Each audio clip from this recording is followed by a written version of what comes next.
inyuma yanje hazoza umuntu yari uwa mbere kuri jewe. Imana ihabwa icubahiro cyane. Yari uwa mbere kuri jewe kuko yariho ntarabaho. Umviriza ijambo rikomeye cyane. Nanje sinari bwamumenye, ariko kugira ngo yerekwe Abisirayeli, nicyo cyatumye nanje nzambatiza mu mazi. Kandi Yohana ashinga intahe ati, nabonye mpwemu amanuka ava mu ijuru asa n'inuma, aza aguma kuri we. Kandi jewe sinari bwamumenye, kuko uwantumye kubatiza mu mazi niwe yambariye ati, uwo nzo uzobona mpwemu amanuka aza kuri we akamugumako, niwe abatiza muri mpwemu yera. Nanje narabibonye, haleluya, narabishingiye intahe yuko uwo ari umwana w'Imana. Imana ihabwa icubahiro cyane. Uwo rero niwe Pasika yacu uyu munsi. Niwe tugenda tugana, niwe twicara imbere tukamubwira ibitugoye, tukamubwira intambara turimwo, tukamubwira inzara turimwo, tukamubwira ubukene turimwo, kubera ko niwe Pasika yacu uyu munsi tugenderamwo. Niwe yabikoze kandi niwe azobisozera, niwe azoduha gutaha mu bwami bw'ijuru. Haleluya, icubahiro n'amashimwe bibi vyiwe. Nagira ndakubwire kandi Matayo yarongeye arabivuga. Matayo abivuga neza avyeruye mu gice ciwe ca 28. Turiko turagenda, ngenda nyarutsa cyane kubera umwanya. Matayo 28. Bari bayasomye si mashasha, ariko ndasubira ndayavuge ko nanje. Yesu nashimwe cyane. Haleluya, kuzuka kwa Yesu. Umunsi w'Isabato uheze, kuwa mbere w'iminsi indwi, umutwenzi ugomba gutambika. Haleluya, Yesu nahabwa icubahiro cyane ko ibintu bitabaye mwijoro mu gicugu ngo abantu ntibaze baronka urwitwazo rw'ingene bavuga ngo nta kiba mwijoro. Yesu nashimwe cyane. Ngo mwijoro ngo ibintu bibaye ngo bibonwa n'abijoro, bibonwa n'ibisuma n'abambuzi ko aribo bagenda ijoro, ariko Bibiri yivuze ngo umutwenzi ugomba gutambika. Nukuvuga ngo umutwenzi utambika hagati na hagati yuko umuco useruka nuko umwiza uhunga. Yesu nashimwe. Kandi hagati aho muri uwo mwanya nyene mu mutwenzi ugiye kuraba neza ntiyaba harabona neza. Hari uwemera ko ivyo mvuze ari ukuri? Mu mutwenzi ntiyaba harabona neza, haba hakiriko haranigana umuco n'umwiza. Umuco n'umwiza bikiriko biranigana, Yesu ngo niho yazukiye. Reka ndabisome mu vyumvirize. Imana ishimwe. Mariya Magadalena n'uwundi Mariya baja kuraba imva. Habaho kunyiganyiga kw'isi gukomeye, kuko umumarayika w'umwami Imana yaramanutse ava mu ijuru, araza akura ca kibuye agitembagaje acicarako. Haleluya. Ishusho yiwe yande y'umumarayika, ntabwo yari Yesu, ishusho yiwe yasa n'umuravyo, impuzu ziwe zera nka sheregi. Abararirizi baterwa n'ubwoba bagwa igihumura, bamera nk'abapfuye. Ariko umumarayika abwira ba bagore ati, mweho ntimutinye, kuko nzi ko murondera Yesu umwe yabambwa. Ntari hano kuko yazutse nk'uko yavuze. Ingo murabe aho mwami yararyamye. Nimwihute mubwire abigishwa biwe yuko yazutse mu bapfuye, kandi azobitangira imbere kuja i Galilaya, iyo niho muzobonanira. Nuko nivyo ndabibabwiye. Haleluya. Reka ndeke gusoma vyinshi kuko murabizi. Ukuzuka kwa Yesu kwabaye mu bitangaza vy'uburyo bubiri. Yesu ashimwe. Ukuzuka kwa Yesu kwaserukanye n'ibitangaza bibiri. Abagore bazanye ibimota neza bari ngaho, bari bahashitse, ariko kandi hari barinzi barinze imva ya Yesu, kuko bari babwiye Pilato ngo erega yari yaravuze ko azozuka, ngo rero reka tujane abantu bazi kurinda neza imva ngo bashike bayirinde kugira ngo ntaze kuzuka ngo bazovuge ngo baramwivye. Ayo majambo araha haruguru muri iki gice cyo haruguru. Imana ishimwe, haleluya. Kandi Imana ishimwe yuko byakoretse abo barinzi bahari, kuko iyo utari kuhaba induru zari kuba induru, urusaku rwari kuba urusaku, ibintu byari kuba bikomeye. Ibikorwa bibiri byagiriye rimwe, haleluya. Marayika avuye mu ijuru araza atembagaza cya kibuye, ijambo ry'Imana rivuga ngo agitembagaje acicarako, haleluya. Nukuvuga ngo siwe ego yarerekanye ko atembagaje cya kibuye, ariko ntivyari bigoye yuko Yesu avyuka akagira gutya akarishibura rikagenda, haleluya.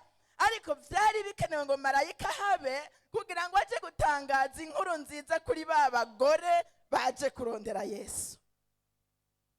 Imana ishimwe, haleluya.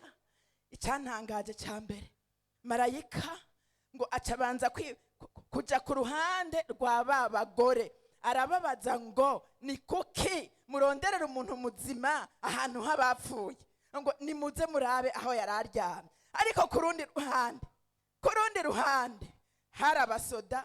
Byagenze gute? Twabisomye, sivyo? Twabisomye ngo abararirizi baterwa n'ubwoba bwinshi, haleluya, bagwiga ihumura bamera nk'abapfuye. Yesu nashimwe cyane. Kubera iki bameze nk'abapfuye? Kubera ijambo Kristo Yesu yavuze atarapfa ryategerezwa gushika, kandi ryategerezwa kumenywa n'abo yari yarabibwiye n'abatari baravyemeye bose. Yabwirizwa kubemeza ngo iryo navuze ntirihinduka. Yesu nashimwe cyane. Ngo bagwa igihumura bamera nk'abapfuye. Ngo manda kwibarize vyagenze gute ngo abo bagabo baraririye imva n'ububasha bahawe na Pilato n'imbaraga bafise n'ibirwanisho uko bari bahagaze, nibaza ko vyari bigatanya bikomeye, kuko ibitabonye ujya mu marayika yaje gutembagaza ibuye ngo bifume binamurasa basi. None ntibari bafise ibirwanisho? Mbere washaka iyo Yesu aza kuzuka babibona bari gupima ngo banamurase. Kubera iki? Bavuga bati ahazukira rya jambo yavuga rizoba rishitse, turaja hehe? Imana idufashe cyane. Bacabagira iki? Bagwa igihumura bamera nk'abapfuye. Yesu nashimwe. Igihe Yesu yacikana ku musaraba, Bibiliya imbwira ngo igihuzu gikingiriye ahera h'urusengero cyatantamutsemwo kabiri. Uko si ukuri? Bibiliya irongera irambwira ngo Yesu agicikanye ngo isi iratigita. Isi iratigita, haleluya. Umwami w'abami aciye umutima, isi yarabimenye iravuga ngo karabaye. Nagomba ndakubwira ivyo numvise mu mutima mpagaze kuri iri jambo ngo agicikanye isi iratigita. Nukuvuga ngo ikuzimu hari ibikorwa bidasanzwe, bariko barapanga programme bati kakagabo turakamnesheje, kakagabo ntaco gasubira gukora, ubu rero ibikorwa n'ivy'iwacu tuje tugenda mw'isi twifatire wa muntu tumugenze uko tugomba, ubu nta gitabara bagifise kuko wa mugabo turamwishe. Imana idufashe. Abaririmbyi bavuze haleluya. Satani yibaza ngo yaratsinze kuko yanesheje umwana w'umuntu, ariko Yesu yaciye bugufi cyane, yagiye mu mva asiga mutsinzi. Haleluya. Nukuvuga ngo acikanye personalite ya Kristo Yesu yaciye yinjira ikuzimu, ija guhindura ibintu byose. Ahageze abagabo b'ikuzimu barahagarara bati habaye iki? Satani arahagarara ati niki kibaye, atangura kweraguza hirya no hino, isi yose arabura ingene ayifata, arabura ingene ayikwiza mu biganza vyiwe, kuko Yesu yarashitse ahangana nawe. Yesu nashimwe cyane. Ntabwo yagiye guhangana n'abadayimoni, ntabwo yagiye guhangana n'utubwebwe, ariko yagiye guhangana shebuja w'imbwebwe. Yesu nashimwe cyane. Yesu aragenda ahangana na Satani, aramubwira ngo ivyo wari wateguye vyose uyu munsi ndabirangije, nta bubasha ugifise ku mwana w'Imana. Imana nihabwe icubahiro. Amubwira ngo ivyo wari warugaranye vyose uyu munsi ndavyuguruye, ivyo wari warishe vyose uyu munsi ndabigize bizima. Uriya mwana w'umuntu wari waratse ishusho y'Imana uyu munsi ndayimusubiza. Ivyo wari warakoze uyu munsi bikugarutse ku mutwe, ndaje gucungura mwana w'umuntu.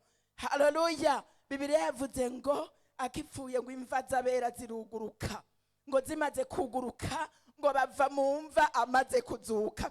Bibiliya niko yambwiye ngo bava mu mva amaze kuzuka, ngo bige bagendagenda mu gisagara cyose baramubona, barababona. Yesu nashimwe. Haleluya.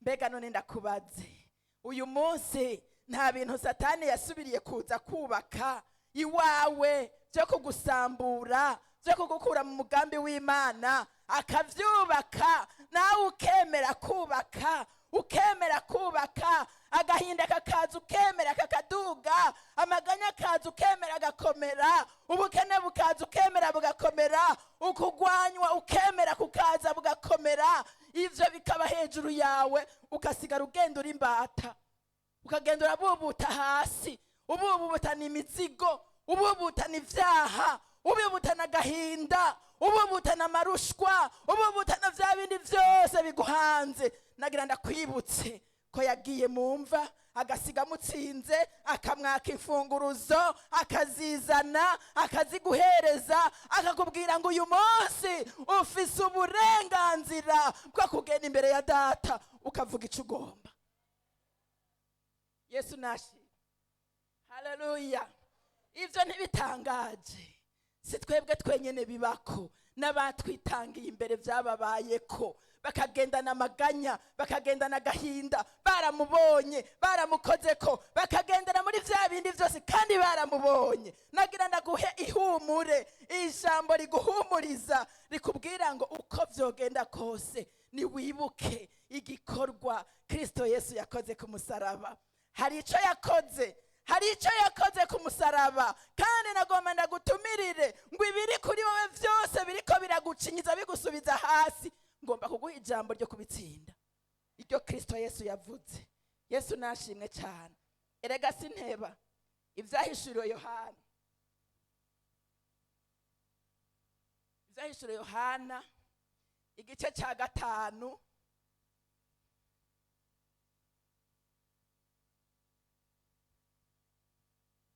nahabonye. Haleluya. Reka mbanze ngarukane ivyiyumviro vyawe, reka ngarukane ivyiyumviro vyawe mu kuguhira ijambo. Banza usubire inyuma wirabe, wewe usubize ubwenge inyuma wirabe, kuva umenye Kristo Yesu gushika uyu munsi, ubanza urabe ivyakunanije, ivyabaye umurengera kuri wewe, ivyabaye simusiga kuri wewe, ugasigara ugenda amaso yawe agenda ararira, ivyiyumviro vyawe bigenda bicuramye, ukagenda uvuga uti mbega hanzohakurwa nande. Shaka ndaguha umuti. Yesu Kristo yanyibukije ko yakoze, kandi ivyo yakoze kiriya gihe biracafise ububasha na bugingo n'ubu. Uvyizera akabigenderamwo aramubona, kuko ni muzima, yiteguye kugaruka kujana umugeni yakoje amaraso yiwe, ariko bivana na wewe. Haleluya. Ubugingo bwawe buhagaze gute? Naho woba warakijijwe, mbega urumva inzamba yovuga wogenda? Nubwo woba warakijijwe, nubwo woba uri umukozi w'Imana, mu kanwi wawe hava amagambo ameze gute? Ivyiyumviro vyawe bimeze gute? Intambuko zawe zimeze gute? Ubuzima bwawe bwa misi yose bumeze gute? mbega ugendana agahinda, ugendana amarira, cyangwa ugendana intsinzi ya Kristo Yesu? Yesu adufashe cyane. Mwahashitse muri cya gitabo, garukana ivyiyumviro uje muri iri jambo ngoma ndakubwire.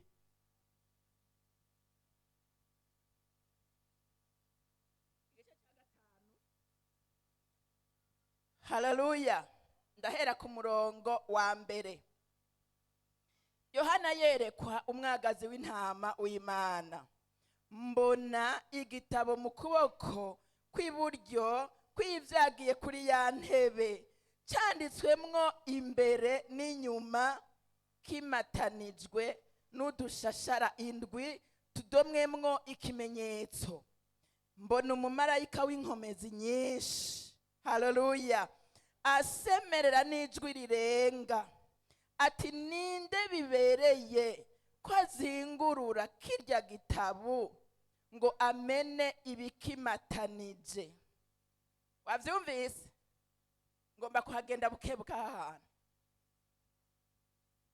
Mbona umumarayika w'inkomezi nyinshi asemerera n'ijwi rirenga ati, ninde bibereye ko azingurura kirya gitabo ngo amene ibikimatanije? Ntihagira uwo mw'ijuru cyangwa uwo mw'isi cyangwa uw'ikuzimu ashobora kuzingurura ico gitabo canke kukiraba. Imana idufashe. Haleluya. Ntihagira uwo mw'ijuru cyangwa uwo kw'isi cyangwa uw'ikuzimu ashobora kuzingurura ico gitabo canke kukiraba. Uyu ni Yohana ariko arerekwa ibi. Nanje ndizwa cyane nuko hatabonetse uwubereye kuzingurura ico gitabo canke kukiraba. Yesu nadufashe cyane. Umwe mu murongo wa 5 niwo murongo ngomba mpagarareko kukubwira kugira ngo umenye ingene wifata n'ingene witwara, uburyo uhagarara, uburyo urwana intambara nziza, uburyo ufatanya na Yesu. Haleluya. Umwe muri ba bakuru arambarira ati, ntacurira. Yesu nahabwa icubahiro cyane. Ngira ijambo rya mbere atanguye kuvuga, kubera ko yabonye Yohana afise amarira, afise agahinda, yiyumvira ngo mbega none tuzocungurwa n'iki ko atawuriho yubahutse kuja mu biganza vy'Imana ngo atore kirya gitabo. Yohana ngo ararira, maze marayika ngo acaraza amubwira iri jambo rikomeye ngo ntaco utinya, ntaco urira. Herabiri jambo ngo ehe, haleluya, ngo ehe, intambwe yo mu muryango wa Yuda, umunago wo ku gishitsi ca Dawidi, yaranesheje ngo azingurure igitabo amene ibikimatanije. Yesu nahabwa icubahiro cyane. Nawe ngoma ndakubwire, hariho amarira ufise, hariho intambara ufise, hariho ibiremereye ubugingo bwawe, birahari. Nanje ndabifise, sindakubwira ngo ntabihari, kuko twese turi mu rugendo tuja mw'ijuru. Ariko rero hamwe n'ivyo biguhanze, hamwe n'ikibano kiguhanze, hamwe n'ibikuremereye, hamwe n'abagenzi bawe, hamwe n'abo mukorana, hamwe na vya bindi vyose uzi jewe ntazi kuko jenzi ivy'iwanje, hamwe na vya bindi vyose, ndakubwira ijambo ry'ihumure kuri uyu munsi wa Pasika. Ehe, intambwe yo mu muryango wa Yuda. Sinzi ko ushobora guhumiriza amaso ngo urabe iyo ntambwe ingene imeze. Sinzi ko ushobora gusubiza amaso inyuma ukaraba ibikorwa yari yarakoze. Yohana caravyerekwa acavuga ngo ehe, intambwe yo mu muryango wa Yuda. Nukuvuga ngo iyo ibikoko vyose vyigiza gahambaye, iyi ntambwe ije vyose biraceceka. Haleluya. Nagoma ndakubwire ngo intambwe yo mu muryango wa Yuda iragutumbereye, kandi ije guhura nawe, kandi ije kurwanya vya bindi vyose vyakurwanya. Haleluya. Intambwe yo mu muryango wa Yuda ngo umunago wo ku gishitsi ca Dawidi ngo yaranesheje ngo ashobore kuja imbere y'Imana avuga ati jewe ndafise ububasha bwo kugenda imbere y'Imana nkayibwira ngo mpico gitabo ndabishoboye. Kubera iki? Nije nashoboye guhangana na Satani n'abadayimoni n'ivyari bikomeye vyose kugira ngo nje gucungura umuntu. Aramucungura. Uhanzwe n'ibiki uyu munsi? Uhanzwe n'ibiki? Bya bindi vyose biri imbere yawe, mbega uribagiye ko intambwe ihari? Haleluya! Ijambo umuntu yigeze kutubwira akarorero kamwe, atubwira ngo iyi ntambwe iri ahantu intambwe iri iyiroshe intambwe. Nyumviriza neza, aho intambwe iri mu ishamba igomba kubona udukoko tundi igakenera kuturya ngo icitangura ikaroha. Haleluya! Kandi iyo ntambwe ngo iyiroshe, intambwe iroshe, intambwe zindi zumva ijwi ryayo, izindi ntambwe zikayumva, ntabwo zigenda zihunga iryo jwi iyo ryavuye, zigenda zigana iryo jwi nyabuna, zikagenda guhura n'iryo jwi, kuko zigira ziti intambwe mugenzi wacu ngiyi iraroshe, tubwiriza guhura nayo. Haleluya! Nagira ndakubwire, ukaba ufise muri wewe intambwe yo mu muryango wa Yuda, ivyo bindi vyose biza kuroha nibiza guhura nawe kugira ngo bisangangure, kuko uri muri wewe avuze ntawe umuvuguruza. Haleluya! Mugabo biragusaba kubanza kumenya ko nawe uri intambwe. Utari intambwe urahunga, kandi uri kurahunga uhura nazo zirakurotsa. Iyo uri kurahunga intambwe ukiruka uji iramuhuye irakurotsa, ariko intambwe nyantambwe ija guhura n'intambwe. Ndabatumiriye guhura n'intambwe y'umuryango wa Yuda mu izina rya Kristo Yesu. Ubuntu bw'Imana, amahoro y'Imana, ukugororoka kw'Imana, ukwera kw'Imana, n'imbaraga zayo n'imbabazi zayo bibe kuri mwebwe ubu n'ibihe bidashira, mu izina rya Kristo Yesu umwami wacu. Amen. Turaguhaye icubahiro mwagazi w'intama w'Imana, mu izina rya Yesu Kristo umunyanazareti. Haleluya! Ngomba kubaza umuntu, shaka kukubaza ko wumva ko intambwe, impemu y'intambwe iri muri wewe, kugira ngo uze ugana intambwe. Asanga muri wewe atampemu y'intambwe iriho, nukuvuga ngo ufise iyindi mpemu y'ubundi bukoko bwose. Ubwo bundi bukoko bwose rero nibwagira ngo burahunze, buzohura n'intambwe kandi izoburya. Uwo muntu wese yumva ko adafise impemu y'intambwe yo mu muryango wa Yuda, nanyaruke dusenga Imana. Uwumva adafise impemu y'intambwe yo mu muryango wa Yuda, nukuvuga iki? Nukuvuga ngo we wumva ikintu cyose kigucira urubanza, kikwemeza ngo inzamba yovuga ntiwoja mu ijuru, kikwemeza ngo wewe nturi umwana w'Imana, naho twaba tukubona wambaye ishusho y'ubwana bw'Imana, uririmba, ukora ibikorwa, uvuza ivyuma, sindabizi, mugabo ugasanga muri wewe nta mpemu y'intambwe yo mu muryango wa Yuda iri muri wewe.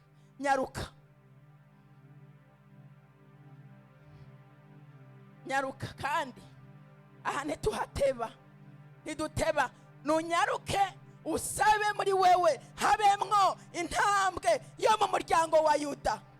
Intambwe yo mu muryango wa Yuda ibe muri wewe, iganze muri wewe, iganze ivyiyumviro vyawe, iganze ibikorwa vyawe, iganze intambuko zawe, ikuganze.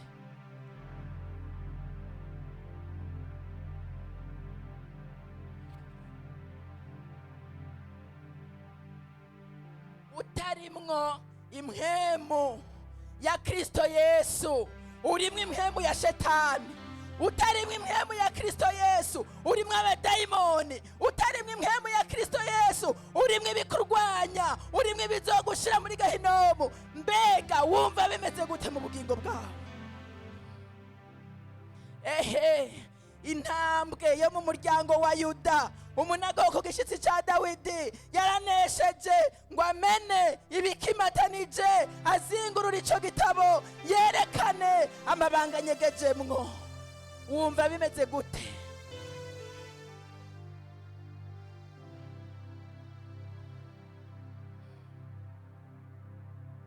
Turasavye imbabazi Mana Data wa twese uvyagiye mu ijuru. Aba bantu bafukamye ngaha, jewe sinzi icabazanye, n'uwundi wese ntiyomenya icabazanye. Ntawe ufise akamurikisho ngo amurike ibwina bw'umutima wa buri wese ari ngaha afukamye, ariko uwahagurutse wenyene arafise icatumye ahaguruka. Ndasavye Mana yo kwizigirwa, uhure n'uyu mutima, uhure n'ibi vyifuzo, uhure n'umuntu wese ari ngaha afise ico ariko aravuga imbere y'inyonga zawe, ariko arihana, ariko aragutakambira. Mugirira imbabazi Imana mu izina rya Yesu Kristo.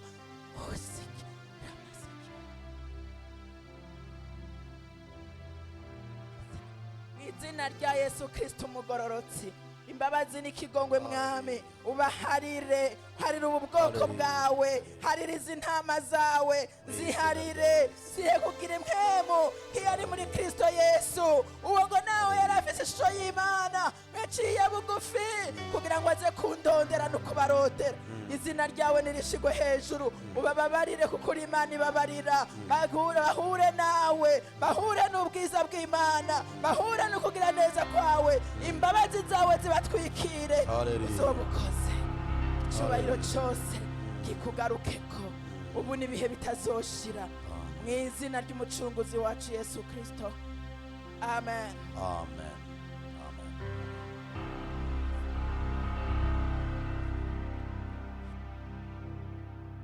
Umwami Yesu abahezagire, abaho umugisha. Dukomere Imana yacu amashi mu izina rya Yesu Kristo.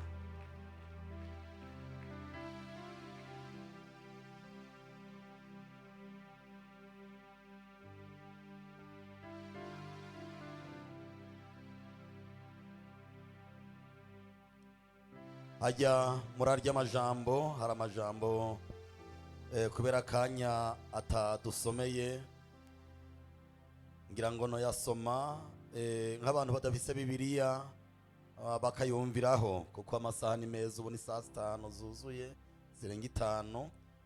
Harya ku murongo wa 11 haravuga ngo, ndaraba numva ijwi ry'abamarayika benshi bakikije ya ntebe na bya bunyabugingo na babakuru. Igitigiri cabo cara amasinzi n'amasinzi n'ibihumbi n'ibihumbi. Bavuga n'ijwi rirenga bati, umwagazi yishwe. Urumvira ijambo, umwagazi yishwe, abereye guhabwa ububasha, ubutunzi, ubwenge, ubushobozi, icubahiro, guhimbazwa n'umugisha. Kandi icaremwe cose co mwijuru, mwisi, ikuzimu, hejuru y'ikiyaga n'ibiri muri byo byose, numva bivuga biti, ivyagiye ku ntebe hamwe n'umwagazi w'intama, umugisha, icubahiro, guhimbazwa n'ububasha bibe ivyabo ibihe bitazoshira.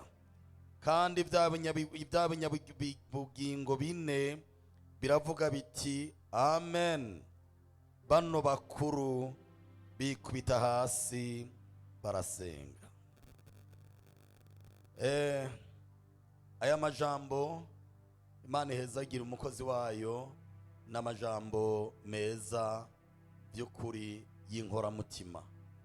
uyo mugabo w'abagabo niwe twakiriye, niwe agendera mu mitima yacu, niwe duhamagara, izina ryiwe niryo yadusigaranye ngo tugwanishe intambara hamwe n'amaraso yiwe, amaraso yiwe matagatifu. None rero ino pasika tugendeye muri iyo ntsinzi twitwaje ca gikombe canke rya soko ry'amaraso yiwe. Ino pasika ntaco bitwaye, byoba bikugoye, ariko witwaza iminsi yose ikidengeri c'amaraso yiwe. Yarakoze ibikorwa, arahambaye, arakomeye, abapagani ntibamuzi, twe turamuzi, twongere kandi dusubire ku isoko yiwe. Nuko tubipfurije pasika, kugendera mu ntsinzi ya pasika kuva uno munsi, kuva 2022 kugeza 2023. Umugisha w'Uhoraho ubane namwe, ubazigame amajana maza. Amen. Arakaririmbo nagomba kuririmba, sinzi ko no kugerageza kuko sinagateguye neza, sinzi ko barya baraturirimba baba bakazi, twogafashanya ntitutakaririmba neza nta ngorane, ariko reka ndakaririmbe hanyuma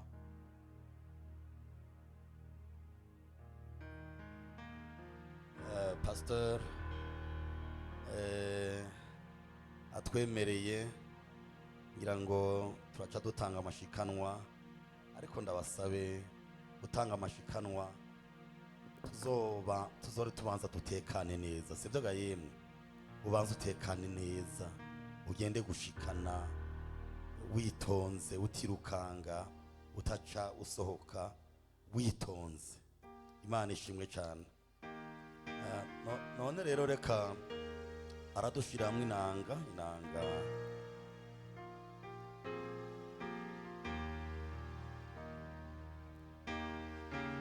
tangisha amashikano,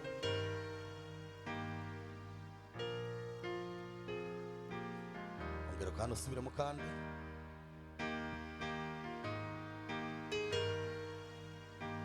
arayihinduye utayizi murareka ntaje.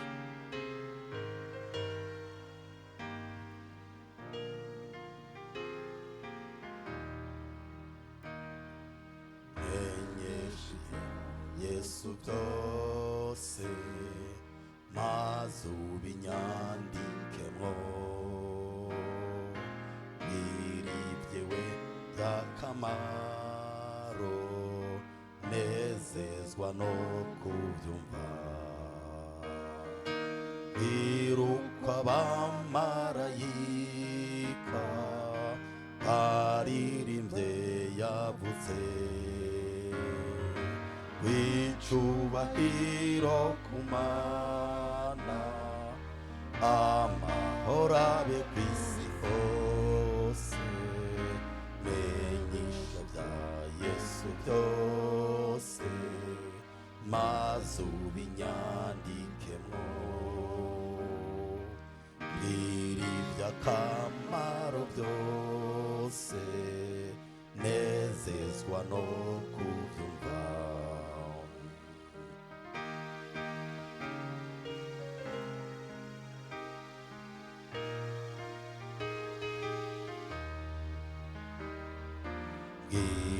Byo mu bugaragwa n'imisi yahamaze, n'uburyo yageragejwe ariko aronka intsinzi.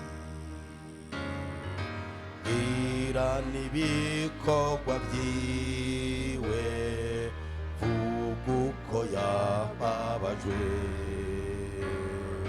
agera naho bamwanga, aza gufatwa nk'umubisha, byose maze ubinyandikemo iri by'akamaro byose nezezwa no kubyumva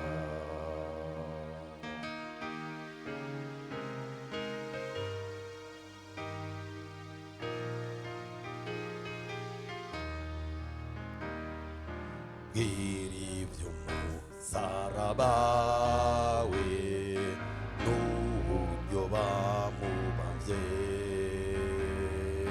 bwira naho bamuhamvye bwira nuko yazutse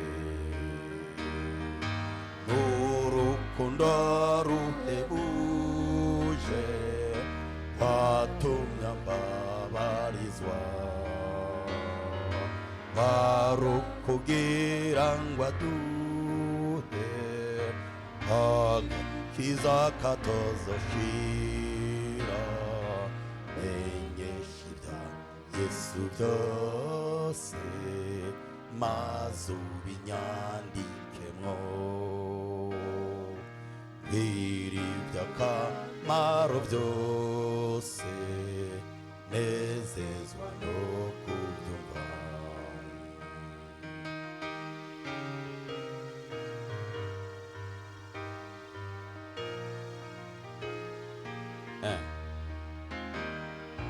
menyesha ibya Yesu byose maze ubinyandikemwo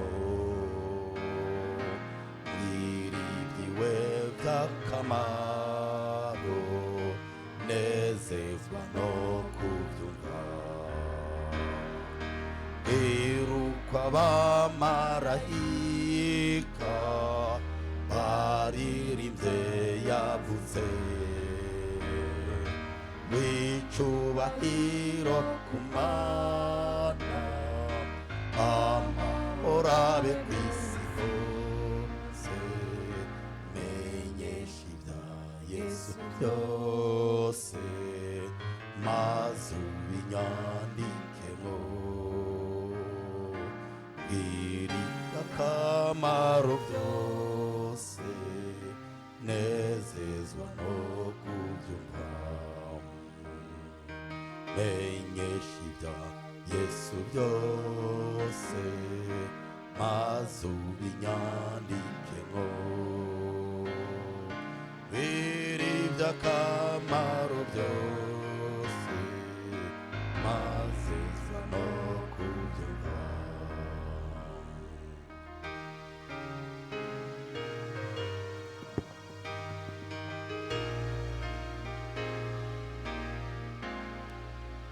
amashi menshi cyane turafise amatangazo abiri gusa itangazo rya mbere ni igikorane c'abasenzi kizoba kiriko kibera ngaha naho hariho n'iyindi programme ariko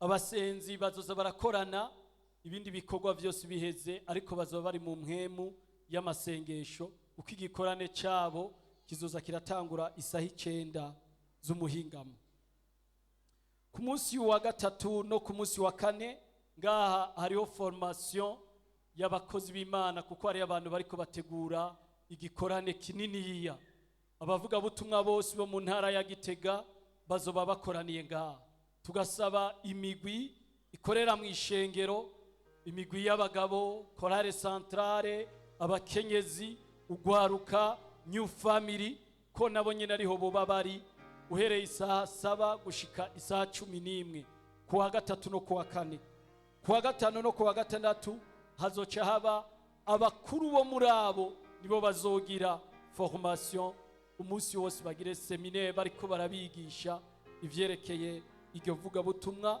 hamwe n'igitabo cy'ibyakozwe n'intumwa nayo matangazo dufise turafise abantu benshi bamaze kwiyandikisha tugasaba ugwaruka abanyeshuri bazova ku ishuri baca bashikiramwo Yesu abahezagire. ndashobora kumwunganira no kuvuga amashengero yose yaha Igitega y'abaprotestanti uhereye kuri za Anglikana, za Methodiste, amashengero ya kera na mato mato bagiye hamwe bategura igikorane mvugabutumwa cyo kuzana abantu kuri Kristo Yesu. Hanyuma rero muri ico gikorane natwe turimwo, uretse ko bitaciye kuri twebwe ngo tube twogira ibene izo nteguro, mugabo turi mu bandi. Hanyuma muri yindwi ku munsi, hari ku munsi wa mbere umenga, hari ku munsi wa kabiri niho baducishirijeho gatoya, baratwereka uburyo amashengero akwiye kwaguka, abakristo bakavuga ubutumwa bwiza. Rero no mwunganira mvuga nti abakeneye kuza saba imigwi gusa, oya saba imigwi gusa, n'uyo muntu wese yumva ko akeneye kwiyagura mu gikorwa c'Imana, naho yoba yabatirijwe ejo bundi nta kibazo, arashobora kuja muri uyo murwi akiyandikisha. Naho bamwebwe mwese kiretse abatama n'abatamakazi kumbure batobimenya, mugabo vy'ukuri twasanze ari uburyo bwiza cyane gose bwo kuvuga ubutumwa bwiza, ishengero ry'umwami rikaguka. None rero bakozi b'Imana, mwebwe d'abord musanzwe muri mukorera Imana ngaha mu ishengero, ukuvuga ko uko turiko turabitangaza ni nako n'ahandi hose biriko biratangazwa mu mashengero yose ya Gitega. None twagomba ko haba imbere y'Imana n'imbere ya administration twozo kwiyambika iteka mu kugira ngo amashengero yacu agire gute, yaguke, ibibazo biri mu mashengero bihagarare. Donc nukuvuga yuko rero ku munsi wa gatatu mwese umuntu wese, nayo mashitsi bazoza ngaha, n'abanglikana bazoza ngaha, n'abamethodiste bazoza ngaha, amashengero yose y'abaporoti azobakoraniye ngaha ku munsi wa gatatu no ku munsi wa kane. Bakristo turabahaye ikaze kuva isaha 7, muze mwigishwe ubuhinga bwiza mbere bukora mu buryo mpuzamakungu, bukora n'ahandi. Ni nabwo buhinga buriko burakoreshwa muri ibihugu by'Abarabu. N'ubuhinga bwiza cyane, ushobora kuvuga ubutumwa bwiza bitakugoye kandi mukanya isase. Bazokwereka uburyo ushobora kubanza kwitegura mu kuza kuvuga bwa butumwa bwiza. Naho rero uyo muntu wese uri umuririmbyi ni byiza urobe, uri umupastori ni byiza urobe, icuri cyose ni byiza urobe. Rero turaguhaye ikaze, mwese turabahaye ikaze ngaha ku munsi wa gatatu. Hanyuma bazoca babasigurira neza abo bazotoramwo baheze babandanye igikorwa. Ni igikorwa kizoheza kikabandanya